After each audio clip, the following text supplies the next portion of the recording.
A'udzu billahi minasyaitonir rajim. Bismillahirrahmanirrahim. Rabbi shrah li sadri wa yassir li amri wa hlul 'uqdatam min lisan yafqahu qawli. Qala al-mu'allif rahimahullah wa nafa'ana bi ulumihi wa amadana bi asrarihi amin. Subhanaka la ilma lana illa ma 'allamtana innaka antal alimul hakim. La haula wa la quwwata illa billahil aliyyil 'azim. Bismillahirrahmanirrahim. Segala puji hanya milik Allah Subhanahu wa taala. Salawat dan salam semoga tercurah kepada baginda kita Nabi Muhammad sallallahu alaihi wasallam dan kepada keluarga dan kepada para sahabat-sahabat beliau. Amin Allahumma amin ya rabbal alamin.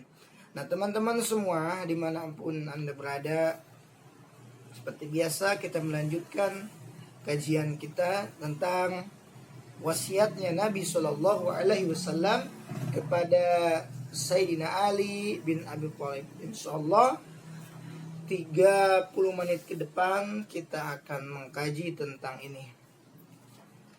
A'udzu billahi minasyaitonir rajim. Bismillahirrahmanirrahim.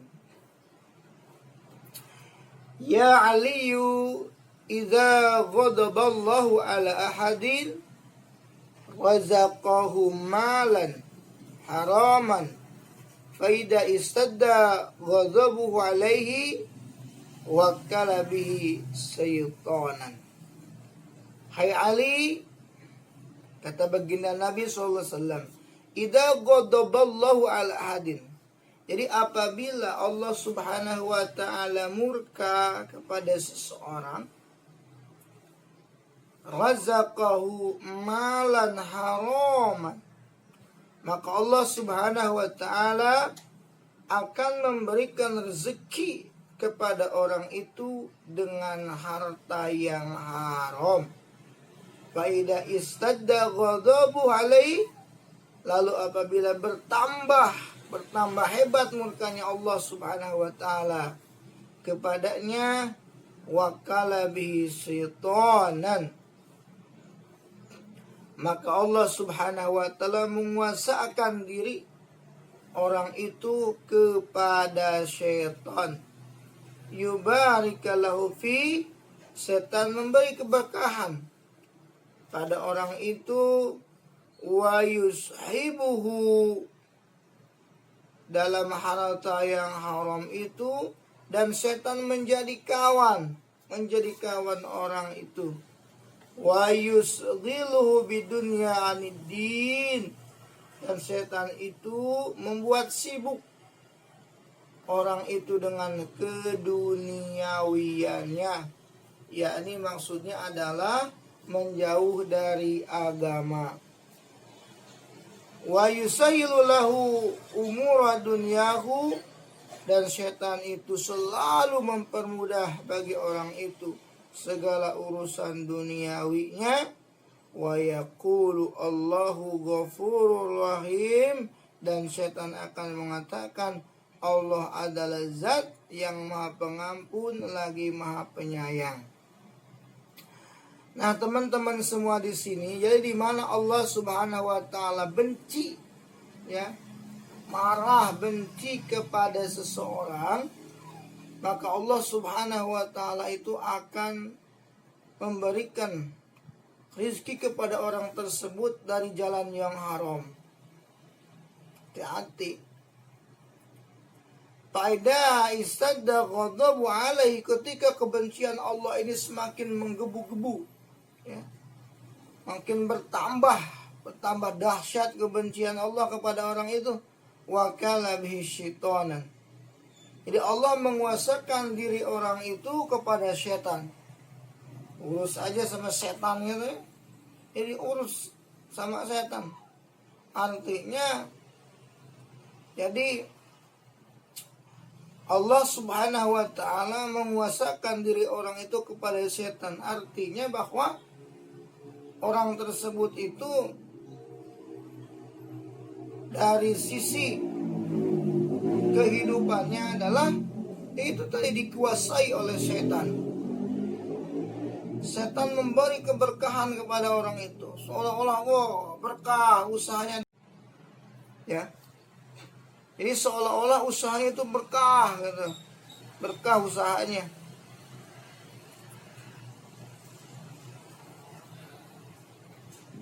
Jadi setan memberi keberkahan pada orang itu dalam harta yang haram. Semakin berlimpah ada harta yang haram itu. Dan setan menjadi teman, menjadi kawan bagi orang itu. Dan membuat ia sibuk lalai ya, dengan urusan duniawi, jauh dari urusan agama. Dan setan mempermudah segala urusan dunianya. Dan setan membisiki Allah itu zat maha pengampun lagi maha penyayang. Itu. Jadi nikmati saja. Nikmati saja hasil usaha yang haram ini. Kan semakin berlimpah. Allah maha pengampun kok. Gitu. Jadi setan itu menyajikan kayak seperti itu ya. Itulah para teman-teman semua yang dimuliakan oleh Allah Subhanahu wa taala. Jadi di mana Allah Subhanahu wa taala membenci pada seorang hamba, maka Allah Subhanahu wa taala akan memberikan rezeki ia dari jalan yang haram. Dan ketika kebencian Allah ini semakin dahsyat, maka Allah Subhanahu wa taala menguasakan diri orang itu kepada syaitan, dan syaitan itu membisiki dia dengan keberkahan lah maksudnya ya, menjadi temannya dia. Dan berkata katanya Allah itu zat maha pengampun, santai aja, pokoknya mah diampuni kok sama Allah. Nah seperti itu para jamaah rahmat Allah Subhanahu wa taala ya. Jadi setan itu membisiki kita supaya kita itu lalai menikmati, terus berada pada hal-hal yang diharamkan oleh Allah Subhanahu wa taala ya. Dengan tadi apa kata setan? Allah itu adalah zat maha pengampun lagi maha penyayang, benar, tapi salah tempat atau salah menempatkan ya. Bagi orang yang mohon ampun kepada Allah, silahkan dengan ayat ini, dengan tadi Allah Ghafurur Rahim. Bagi orang yang melakukan maksiat, di situ Allah Saddul Iqab, begitu. Jadi jangan orang yang sedang bermaksiat disampaikan nasihatnya Allah itu zat maha pengampun ya. Atau mungkin di mana orang yang sedang tobat, Allah Saddul Iqab, Allah zat maha siksa, itu juga bagus juga gitu. Cuma salah penempatan di sini. Terus yang terakhir sedikit saja ya. Ya aliyu ma syafrahadun talibal harama masyan illa kana syaitanu qarinahu wala raqiban illa kana radifahu wala jamahadun malan haraman illa akalahu syaitan. Wahai Ali, tidaklah seseorang yang berpaling atau yang bepergian dalam rangka mencari barang haram dengan berjalan kaki, melainkan pasti syaitan menjadi kawan yang menemaninya. Wala raqiban, dan tidaklah ia mencuri harta haram terkecuali dengan berkendaraan misalkan, melainkan pasti syaitan sebagai pemboncengnya. Wala jama'adun malan haraman, dan tidaklah seorang yang telah mengumpulkan harta haram, melainkan pasti syaitan akan makan bersamanya. Itulah para jamaah rahmat Allah Subhanahu wa taala. Jadi di sini di mana misalkan seumpama kita mencari nafkah yang haram dalam jalan kaki ya, setan itu menjadi kawan. Misalkan berkendaraan, setan sebagai pembonceng ya.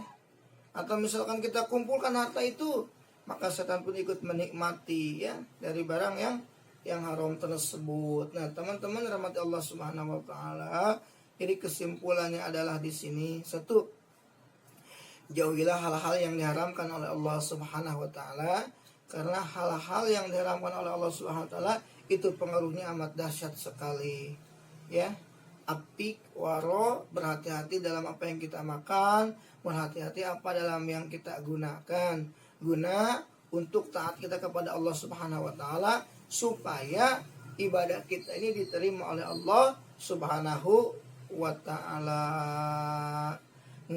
Ya, mungkin ya itu saja pertemuan pada pagi hari ini. Insya Allah nanti kita akan lanjutkan lagi. Kurang lebihnya saya mohon maaf. Walaupun minkum. Wassalamualaikum warahmatullahi wabarakatuh.